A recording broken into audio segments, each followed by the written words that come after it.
Ndabaramukije mwese bakunzi bimbonesha kure nziza cyane ijwi ry'agakiza TV. Amahoro y'Imana abane namwe aho muherereye hose. Numwanya mwiza tugiye gusangira ijambo ry'Imana. Ijambo ry'Imana nibwo buzima. Ijambo ry'Imana niryo ryatumye ibibaho byose, ibyo tubona, ibyo twumva bishobora kubaho. None rero tugiye gusangira ijambo ry'Imana rifise urufatiro n'igihe cyo kuva mu birandaranda. Imana yacu ihabwa icubahiro cyane. N'igihe cyo kuva mu birandaranda. Ni ijambo dusoma mu gitabo c'uwavugishwa n'Imana Yona, igice cya kabiri, turasoma kuva ku murongo wa mbere turashikana ku murongo wa gatandatu. Haravuga ngo Yona asengera mu nda y'urufi, Imana imukura muri rwo. Maze Yona asengera Uhoraho Imana yiwe mu nda y'urufi, ati natakambiye Uhoraho ko bw'ibyago nagize aranyishura. Nambaje ndi mu nda y'ikuzimu wumva ijwi ryanje. Kuko wantereye ibwina muri nyina mu kiyaga, umwuzure wantaye hagati, imipfunda yawe yose n'imikuba yawe yose byarandengeye. Ndavuga nti nciwe mu nyonga zawe, ariko nzokongera gutumbera urusengero rwawe rwera. Amazi yanciye irya nino ashika no ku bugingo bwanje, ibwina harankikije, ibirandaranda byo mu mazi byanyizingiriye mu mutwe. Ndamanuka nja mu mizi y'imisozi, isi n'ibihinduzo byayo byaranyugaranye ibihe bidashira. Ariko Uhoraho Mana yanje wakuye ubugingo bwanje muri rwa rwobo. Imana yacu ihabwa icubahiro cyane. Inshuti mukundwa uri kuradukurikirana, niri jambo ryiza ndakuzaniye, niri ganuke ryiza ndakuzaniye, ikubwira yuko ari igihe cyo kuva mu birandaranda. Cyari igihe kidasanzwe kuri uyu muntu w'Imana yitwa Yona, aho yari yatumwe kuja kuburira abantu b'Ninewe. Ariko Yona yibutse yuko hari ico bapfa n'aba bantu b'Ninewe aribo b'abanyashuri. Arimvira ati aba bantu turankana, ubwoko bwacu n'ubwabo ntiduhuza, sinshobora kuja kubaburira namba na gatoya. Aca agira imigabo yo guhunga, ahungira Itarushishi. Imana itubabarire cyane. Rero amaze kwiyumvira guhungira Itarushishi, Imana imusanga aho ari karagenda, imusanga mu kiyaga, imusanga mu bwato yari yuriye kugira ngo bumujane Itarushishi. Imana idufashe cyane. Rero muri urwo rugendo ntigoroshe, kuko habaye imipfunda ikomeye cyane muri ico kiyaga. Maze bagira ubufindo, babona yuko ari Yona ari karahunga Imana. Yona yari yanse ijwi ry'umuhamagaro rimurungika Itarushishi. Kuko tubona muri kino gihe hariho abantu benshi cyane batariko barumvira ijwi ry'umuhamagaro, ijwi ry'Imana, ico Imana babwira gukora atari cyo bariko barakora, bameze nka Yona.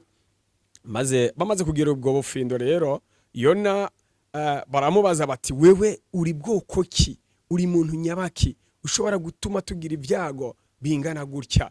Maze Yona aca aravuga ngo jewe ndi umuheburayo kandi nubaha Imana. Imana tubabarire cyane. Avuga ko yubaha Imana, ariko kandi ahunze Imana, ahunze mu nyonga z'Uhoraho, yanse gukora igikorwa c'Imana. Imana idufashe cyane. Maze baramaza ati none tukugire gute? Acavuga ati rero nta kundi ni mu nterere muri kino kiyaga. Baterura Yona bamuterera muri ca kiyaga. Bamaze kumuterera mu kiyaga, ikiyaga gica kiba agahwekere. Ibintu biraca bigenda neza, ariko bwa mbere ibintu byari byayangaye gushika bafata ibintu byose, ibintu byari mu bwato babiterera mu kiyaga. Ariko basanga ibintu bari bafise sico cari ikibazo cari Yona, kubera hunze mu nyonga z'Imana. Imana tubabarire cyane. Hariho abantu mu ishengero bateje ibibazo bitandukanye. Uraraba nshuti mukundwa, ntumere nka Yona. Maze Yona rero twumvise ngo baca bamuterera mu kiyaga.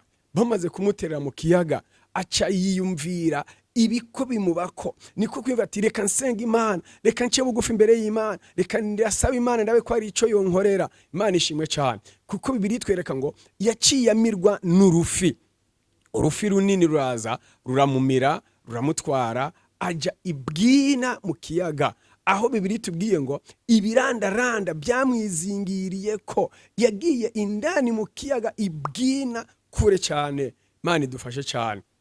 Ariko amaze kugeraho ariyumvira ati mu ijuru hari Imana itabara. Imana yacu ihabwa icubahiro cyane. Dufise Imana itabara, dufise Imana ishoboye, dufise Imana takure umuntu yageze itomukura. Maze Yona niho twumvise rero muri kice cya kabiri ngo asenga Imana ari munda y'urufi, aca bugufi imbere y'Imana, arihana aratura, arasenga Imana. Amaze gusenga Imana, Imana imugirira neza. Yavuze ijambo rikomeye, gwisi n'ibihinduzo byayo byaranyugaranye, wamazi yanciye irya nino, imipfunda yabaye myinshi. Nawe nshuti mukundwa uri kuradukurikirana kuri iyi mbonesha kure nziza cyane, ijwi ry'agakiza, ijambo ry'agakiza, ndimo ndakubwire ngo hariho imipfunda umaze mu iminsi, hariho ibimaze iminsi bisuriranya ku buzima bwawe, hari ibirandaranda bitandukanye ku buzima bwawe, ibirandaranda by'amadeni, ibirandaranda by'ubushomeri, ibirandaranda byo kubura uruvyaro, ibirandaranda by'agasuzuguro n'ibindi. Ariko ndakuzanira ijambo ry'ihumure rikubwira ko ari igihe cyawe nawe cyo gutabarwa, ko ari igihe cyawe cyo kuva muri ibyo birandaranda umazemwo iminsi. Maze Yona amaze gusenga Imana kandi ngo ari munda y'urufi, Imana yumva gusenga kwiwe. Ndagomba ndakubwira nshuti mukundwa ngo Imana yarumvise ugusenga kwawe. Haleluya. Imana ihabwa icubahiro cyane. Imana yarumvise ugusenga kwawe. Ntaco bitwaye ibihe umaze iminsi uri kuracamwo, ntaco bitwaye ibibazo umaze iminsi uri kuracamwo. Igifise igiciro n'akamaro imbere y'Imana nuko banza kwisuzuma ukaraba mbega ibyo umaze iminsi uri kuracamwo nta ruhara uruca nke ruriya wowe barabigizemwo. Igikomeye rero nukubanza gusuzuma mbega urabona ko uhagaze neza mu muhamagaro w'Imana, urabona kuri kurakora ici Imana yagutumye gukora, ntabyo wifatikanije nabyo, ni woba warahunze Imana mu buryo ubu na buriya mu kwanka gukora ibyo ubugombe bw'Imana. Usuzume rero, hama niwamara kwisuzuma usenga Imana. Imana yacu ni Imana ishoboye, ni Imana ihindura amateka, Imana ishirwe hejuru cyane. Yona aravuga ngo ibirandaranda byanyizingiriye ko, nawe byarakwizingiriye ko, ariko ndakuzanira ijambo nongera kuguhumiriza ndakugira ngo ni igihe cyo kuva muri ibyo birandaranda bitandukanye umazemwo iminsi. Amaze gusenga Imana yatura ijambo ry'ibyizigiro, aravuga ati naho bigeziyo, naho bimeze uko, ndizigiye yuko nzosubira gutumbera mu rusengero rw'Imana nzima. Mu yandi majambo avuga ati ndizigira yuko iyi situation chaotique ndimo ngiye kuyivamwo, ngiye gutabarwa, gasubira kubona kugira neza kw'Imana. Amaze gusenga Imana yiyoroheje, aciye bugufi mu mutima wiwe, Imana ikumva gusenga kwiwe. Tumvise ngo Imana ikirungika rwa rufi. Haleluya. Rwa rufi rwari rwaramize Yona, ruca ruramugarukana, ruca rumudahwa imusozi, kandi ruca rumudahwa aho byoroshe ko aca kuburira noneho ba bantu binenewe. Imana ishirwe hejuru cyane. Birabonekana abantu binenewe barakoze ibyaha bitandukanye binyuranye n'ubugombe bw'Imana. Turabona ko basenga ibigirwamana bitandukanye. Mbere haravugwa yuko mu bigirwamana basenga harimo n'ikigirwamana c'urufi gifise ishusho y'ifi, rero bigatuma ibyo byose bibabaza Imana. Rero igihe iyifi ya dahwa Yona imusozi, abantu bayibonye baratangaye cyane, ababibonye baratangaye, baravuga ati turabonye igitangaza kidasanzwe, turabonye ifi idashwe umuntu. Maze Yona byaroroshe cyane, atanguye kuvuga ubutumwa bwiza, abantu byaroroshe kubwizera, bica bituma baca bugufi cyane, bafata n'umwanya wo kwisonzesha, baririra Imana, batakambira Imana, maze Imana yumva ugutakamba kwabo. Imana ishimwe cyane. Imana yaratabaye Yona kandi yongera itabara n'abantu binenewe, kuko bemeye bakumvira ijwi ry'Imana, bakumva ici Imana ivuze biciye muri Yona. Haleluya. Biraryoshe, biranezereye iyo twumvise ijambo ry'Imana tukaryumvira, tukarishira ku muzirikanyi, kuko Imana irinda ijambo ryayo kugira ngo irishitse. Imana yacu yabwa icubahiro cyane. Abininewe bakijijwe nuko bumvise ijambo ry'Imana bagatako bakaryumvira. Rero nawe nshuti mukundwa uri kuradukurikirana kuri iyi nsamirizi, kuri iyi bonesha kure cyane ijambo ry'agakiza, urakwiriye kuba mu mwanya mwiza, kuba mu bihe byiza byo kumvira ijambo ry'Imana, byo kumvira ici Imana ivugana nawe. Urakwiye guca bugufi imbere y'Imana kugira ngo utabarwe. Ukeneye kukurwa mu biryo birandaranda, ca bugufi imbere y'Imana. Mwijuru hari Imana itabara. Nawe ndakubwire ngo iyatabaye Yona yarageze ibwina mu kiyaga mu birandaranda, nawe we izogutabara. Nawe ntiyonanirwe n'ikibazo cawe. Ndizigira yuko utaragera aho Yona yageze. Nimba rero yaramutabaye nawe izogutabara. Ndakunda ijambo rikomeye Yobu yavuze ngo Imana yacu ni Imana ikora ibihambaye bitarimburika n'ibitangaza bidaharurika. Rero muri ibyo Imana ikora bidaharurika rwawe nticobura. Niri jambo rero Imana yashize ku mutima ngo dusangire ko ari igihe cyawe cyo kuva mu birandaranda. Haleluya. Ugira ukwizera, ugarukane ibyiyumviro byawe, aho wari wihebuye, aho wari wiganyiye, ni igihe cyo gutabarwa. Ni ihumure kuri wewe, ni jambo ridasanzwe ijuru rikurungikiye, wumve yuko ugiye gutabarwa.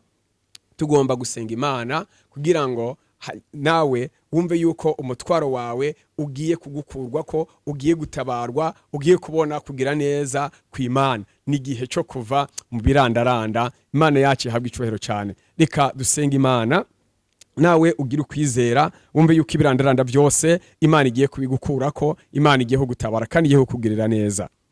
Urakoze Mana yacu yera nziza, Mana ugororoka, Mana yo kwizigirwa, tuguha icubahiro. Turagushimiye kuri iri jambo ridasanzwe uvuganye nacu, ijambo ry'isezerano yuko ugiye kudukura mu birandaranda bitandukanye. Rero birashoboka uyu mwene data ariko aradukurikirana, hari ibihe amazemwo iminsi, hari situation idasanzwe chaotique amazemwo iminsi. Reka rero wiyerekane, urinda ijambo ryawe ukarishitsa. Iyo uvuze urakora. None rero reka wiyerekane, reka wiheshe icubahiro, reka wigaragaze. Umuntu yari mu birandaranda umukuremwo, umuntu yari mu bihe bidasanzwe umwiyereke, wiheshe icubahiro. Turasabye ubushobozi bw'ijuru ngo bucagagura ibirandaranda bitandukanye byari byaragose ubwoko bwawe, byari byaragose abantu bawe, maze basubire bidegembye, babone kugira neza kwawe, babone ikiganza c'Imana, babone Imana itabara, babone Imana igira neza. Wewe uri Imana ucinzira hatagira inzira, uri Imana utabara utarinze gutabarwa, uri Imana yikwije. Reka ubikore, ubishimirwe kandi ubiherwe icubahiro. Urakoze kubyumvise, urakoze kubikoze. Izina ryawe rishigwe hejuru kandi izina ryawe rihabwe icubahiro, mu izina rya Yesu Kristo umwami n'umucunguzi wacu. Amen, amen. Ijambo murishikirijwe n'umwungere Ézéchiel NDIKUMANA. Shalom, shalom.